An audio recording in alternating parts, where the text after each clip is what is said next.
passes through point P minus 4 comma 1 meets the coordinate axis at A and B.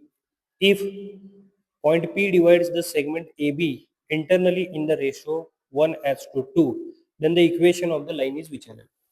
ठीक आहे. पहिला काय सांगितले बघा,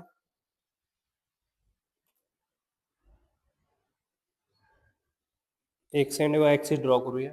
एक लाईन जी आहे ती पी जो पॉइंट आहे तो -4,1 आहे ना, 1 आहे म्हणजे तो सेकंडमध्ये येईल.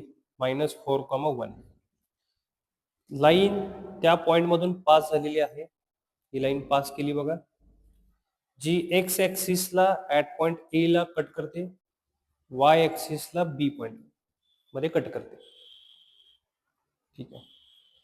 P divides A B internally in the ratio 1:2 आहे. म्हणजे बघा हा जो रेशो दिलाय तो 1:2 मध्ये दिलेला आहे. ओके. आणि इक्वेशन ऑफ ए बी विचारलंय. आपण काय करूया बघा, डबल इंटरसेक्ट फॉर्म प्रमाणे इक्वेशन ऑफ ए बी लिहूया. पहिला किती येणार बघा double intersect form, X by A Y by B is equal to 1. That is A point A comma 0 B point 0 comma B असा कन्सिडर करूया.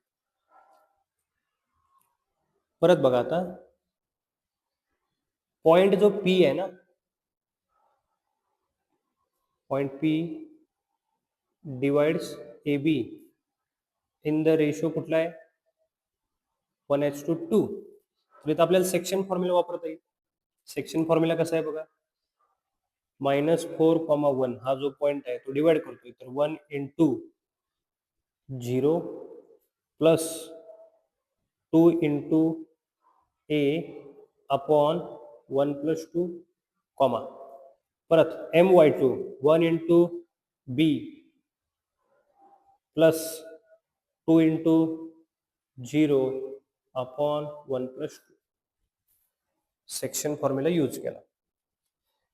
आता बघा कम्पेअर करून -4x चा कोऑर्डिनेट इथे किती राहणार बघा 2a upon 3. a is equal to -12/2 that is a is equal to -6 and y coordinate compare करा 1 is equal to b/3 b is equal to 3 मिळाला. ओके. आपल्याला एबीची इक्वेशन काढायचं आहे. एबीची इक्वेशन नंबर 1 केलं. आता त्या ज्या व्हॅल्यू फाइंड केल्या ए आणि बी इक्वेशन नंबर 1 मध्ये पुट करूया. म्हणजे काय राहणार बघा, x upon -6 y upon 3 is equal to 1. -6 ने मल्टिप्लाय करा, हे x राहणार -2y is equal to -6 that is x -2y plus 6 is equal to 0. Option number A is correct.